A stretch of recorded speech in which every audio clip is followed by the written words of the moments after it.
చిగురించబోతుంది. గొప్ప దినాలను చూడబోతున్నావు. నీ యేసుకు సమస్తము సాధ్యమే. గుడ్ మార్నింగ్ దేవుని ప్రియ కుమారుడు, గుడ్ మార్నింగ్ దేవుని ప్రియ కుమార్తె. Special good morning to you. దేవుని ప్రియ సంగమా, దేవుని గ్రంథంలోంచి ఇద్దరు వ్యక్తులను మీకు చూపించబోతున్నాను. ఇద్దరు యెహోషువ చెప్పిన మాటకు విని బయలుదేరి వేగు చూడడానికి ఎరుకో వెళ్తారు. ఎరుకో ప్రాంతాలు వెళ్తారు. యోర్దాను దాటి వెళ్ళి బైబిల్ చెప్తుంది వారు ఆ ప్రాంతం అంతని పరిశీలించి వెనక్కి రావాలి. అయితే వారు ఎవరికి కనిపించకూడదు. జాగ్రత్తగా వెళ్ళి మొత్తం అంతటిని చూసుకొని గమనించుకొని ఏ ప్రాంతానికి వెళ్ళాలి, ఏ ప్రాంతం నుంచి ప్రారంభించాలి, ఇవన్నీ చూసుకొని వారు వెనక్కి రావాలి. మొత్తానికి వెళ్తారు. బైబిల్ చెప్తుంది వారు వెళ్ళిన తర్వాత వారు వచ్చారని ఆ చోట ఇద్దరు ఇజ్రాయెల్ వచ్చిన విషయం ఎరుకు వారికి తెలిసిపోతుంది. ఆ తర్వాత బైబిల్ చెప్తుంది అక్కడ మాత్రమే కాదు కానీ వారు వచ్చిన తర్వాత ఏ ఇంటికి వెళ్ళారో కూడా ఆ ఇద్దరు ఇజ్రాయెల్ గురించి ఆ రాజుకు తెలిసిపోతుంది. జాగ్రత్త సంగమా, ఇద్దరు కూడా వారి పనితనం గొప్పదని చెప్పి మోషే వీరిని సెలెక్ట్ చేసి పంపించాడు. వీరు ఇలాంటి ఒక పనికి బాగా పనిచేస్తారని పంపించాడు. కానీ వీరు తుదకు ఫెయిల్ అయిపోయారు. వీరు దాంట్లో నిలబడలేకపోయారు.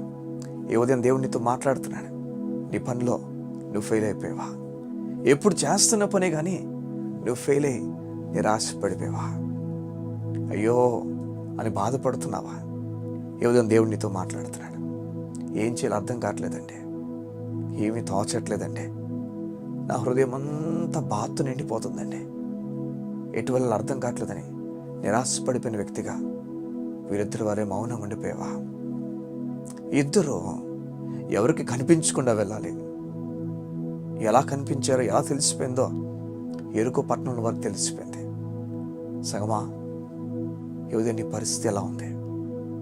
నీ పరిస్థితి అంతా కూడా వీరిద్దరి వల్లే దొరికిపోయావా? నువ్వే చోటు ఉన్నావో, ఎక్కడున్నావో, ఎలాంటి పని చేస్తున్నావో ఇవన్నీ నీకు నిరాశని తీసుకుని వచ్చాయా? దేవుడి ఉదయం నీకు చెప్తున్నాడు, నీ కొరకు ఒక సహాయాన్ని ఆ చోటు సిద్ధపరచుంచాడు. నీ కొరకు దేవుడు ఒక సహాయాన్ని సిద్ధపరచుంచాడు. సంగమా, బైబిల్ తెలియజేస్తుంది ఏ ఇంటికి వెళ్ళాడో ఆ ఇంట్లో స్త్రీ, రాహాబు అని ఒక స్త్రీ, వేశ్యగా బ్రతుకుతున్న ఒక స్త్రీ, బైబిల్ చెప్తుంది ఆమె వీరిద్దరిని రక్షించింది. ఆమె వీరిద్దరిని కాపాడింది. ఈరోజు నేను మాట్లాడుతున్న విషయం ఇద్దరు గురించి, ఫెయిల్ అయిపోయిన వీరి గురించి. చూడండి, ఎప్పుడైతే నువ్వు ఫెయిల్ అయిపోయావో దేవుడు నిన్ను విడిచిపెట్టి వెళ్ళిపోవడం, దేవుడు నిన్ను విడిచిపెట్టి మాత్రం వెళ్ళిపోవడం. ఈ ఉదయం దేవుడు నీకు చెప్తున్నాడు, ఫెయిల్ అయిన నీ గురించి ఒక వ్యక్తిని నేను దాచి ఉంచాను. నువ్వు దిగులు పడిపోక, అధైర్యపడిపోక, నీకు ఒక గొప్ప కార్యాలు నేను దాచి ఉంచాను. ఉదయం నమ్ముతున్నావా? దేవుని కార్యాలను తొందరలో చూడబోతున్నావు. సగమ ఎంత సంతోషం కదా! దేవుని కార్యాలు ఎంత గొప్పగా జరుగుతాయి చూసారా?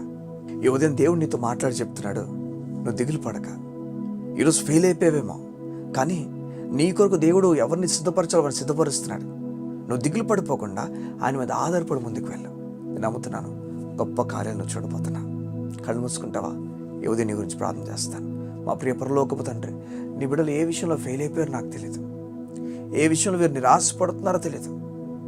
ఈ వేగు చూచి వారు వెళ్ళి వీరు ఎవరికి కనిపించకుండా వీరు జాగ్రత్తగా వెళ్ళి అంతా కనిపెట్టుకొని రావాలి.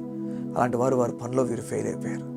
మా తండ్రి, అలా ఫెయిల్ అయినప్పటికీ నువ్వు వారిని కాపాడి తిరిగి మళ్ళీ సురక్షితంగా వారు చేరాల్సిన చోటకి చేర్చా. నీకు వందనాలు.